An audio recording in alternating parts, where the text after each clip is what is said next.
बिस्मिल्लाहिर्रहमानिर्रहीम। अस्सलाम वालेकुम। बोल चाल की किस्त नंबर 3 में आप सभी देखने और सुनने वालों को खुशामदीद कहते हैं।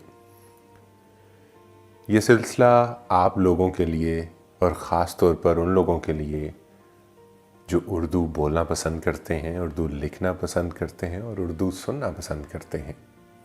मुझे कहते हैं अदील शाहिद और आज मैं आपके लिए गुलजार साहब का खूबसूरत सा कलाम लेकर हाजिर खिदमत हुआ हूँ। ये कलाम गुलजार साहब ने दौर हाज़िर को देखते हुए और सोचते हुए यकीनन लिखा है। जिस तरह से दौर जदीद से जदीद होता जा रहा है, उस तरह से लोगों को जो किताबों से कभी उल्फत हुआ करती थी वो ख़त्म होती जा रही है। वो सिलसिला कैसे है, वो किस तरह से है, आइए गुलजार साहब के लिखे हुए कलाम को पढ़ते हैं तो यकीनन आप भी समझ जाएंगे।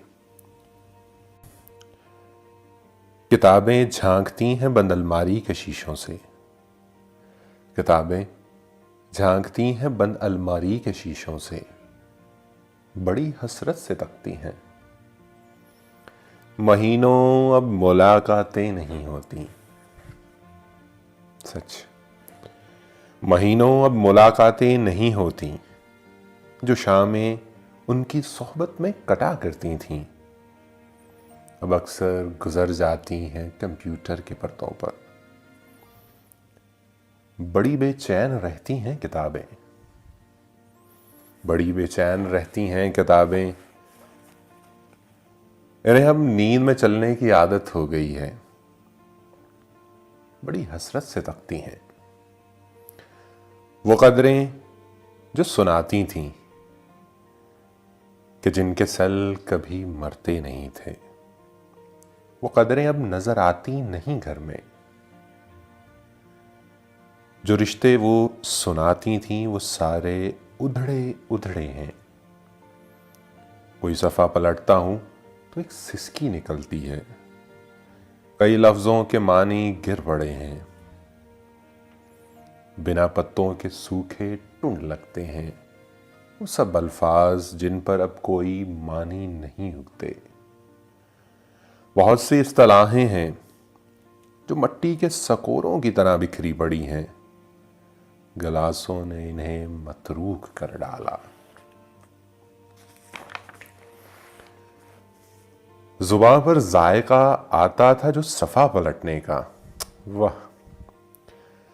जो यकीनन किताबों से शगफ रखते हैं वो इस चीज़ को या इस शेर का लुत्फ़ लेंगे।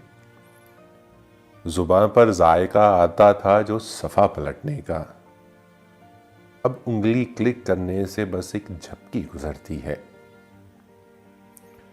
बहुत कुछ तह बतह खुलता चला जाता है पर्दे पर।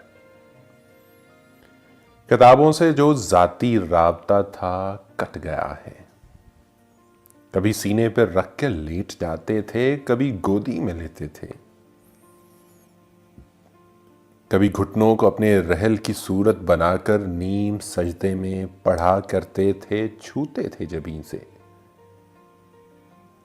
वो सारा इल्म तो मिलता रहेगा आइंदा भी, वो सारा इल्म तो मिलता रहेगा आइंदा भी, मगर वो जो किताबों में मिला करते थे सूखे फूल और महके हुए रुके,